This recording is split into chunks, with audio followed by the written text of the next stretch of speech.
Long Memorial Day weekend marks the unofficial start of the summer season. It's getting hot out there. And tonight we have team coverage covering Memorial Day in the Metro. Meteorologist Nicole Hartford has your forecast this evening. Karis Belger is live with some relief for your wallet with unofficial start to summer. But we want to kick things off with Tracy A. McPeer at Lake Lanier with the laws that boaters need to know and what you need to do to stay safe. Right now, DNR is out on the water, and they have been all weekend long. They tell me on all these different waterways, they keep seeing the same laws broken, from jet skis and ski boots to pontoons and fishing boats. Lake Lanier is packed this Memorial Day. It was kind of amateur day, you know. John Stapleton says safety is always top of mind when he hits the water, but especially on holiday weekends. It's just that weekend, you know, where everybody's got to try it out. The Department of Natural Resources tells me they have 200 officers patrolling waterways across the state this weekend.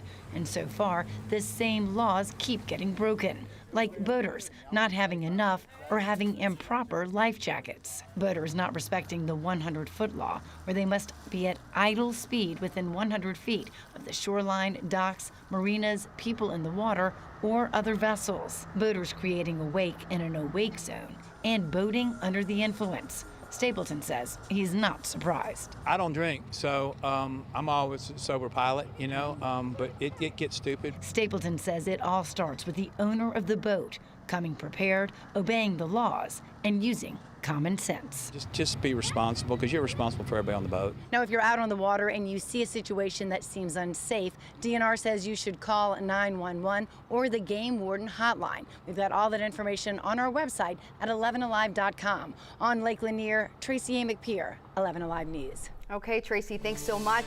And new tonight, some relief for your wallet with the unofficial start to summer. We love to hear it. New information from AAA shows gas prices in Georgia are 8 cents less than it was a month ago. But will it trend last? And what does this mean for the rest of your travel plans? 11 Alive's Karis Belger joins us live to answer those questions.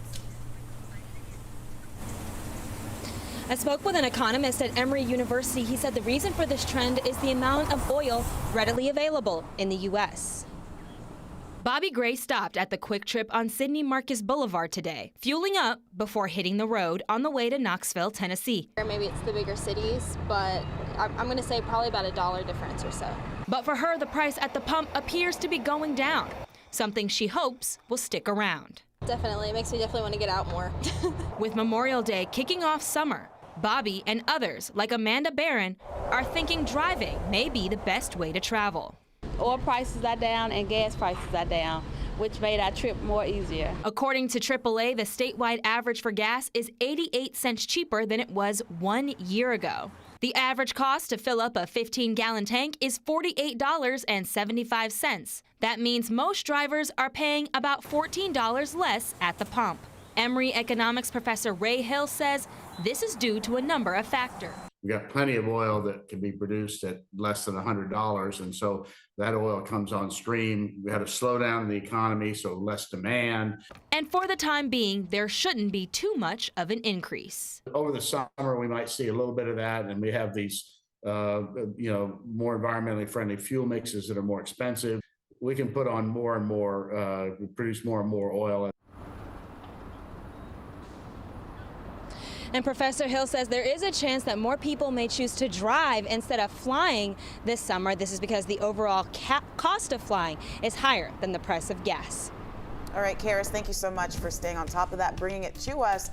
And you all just saw out there, she was standing outside in some bright, sunny sunshine, and that was pretty much the day today. Meteorologist Nicole Hartford in for Chris Holcomb tonight. Nicole, how is this evening looking? It looks great. I mean, if you're going to be out through the rest of this evening, even into late tonight, conditions are really perfect. It is a little cool out there compared to maybe where you want it to be. I'm sure many people woke up this morning, saw some of the fog, saw the clouds, stepped outside and felt the cool air. We're a little nervous for this afternoon forecast, but the sun came out and temperatures are currently sitting mainly in the 70s. We're at 74 right now in Atlanta, and we're seeing 70s across much of North Georgia. A couple spots out towards Carrollton at 68, Clayton at 69, and then meanwhile Duluth is all the way up to 80 degrees right now. So we are trending cooler than average, but the trade-off has been the low humidity. It is beautiful outside and it's not all that muggy. We've also cleared out much of the cloud cover. We're looking at mostly clear conditions right now. May see a couple spotty areas of drizzle at some point through this evening and overnight, but I don't think we'll see much of anything just because of how dry the air is. So the next 12 hours look comfortable. We are in for another pretty cool night tonight. Temperatures will be dropping quickly, especially once the sun sets. By about midnight, we're down into the upper 60s, and then morning low temperatures tomorrow morning are similar, maybe a couple degrees warmer than where we were this morning. We'll get down to 63 degrees in Atlanta. Similarly, we may also see a couple patchy areas of fog development. I don't think it'll be widespread, but keep an eye out if you're out and about early tomorrow morning. That visibility in some spots could be limited.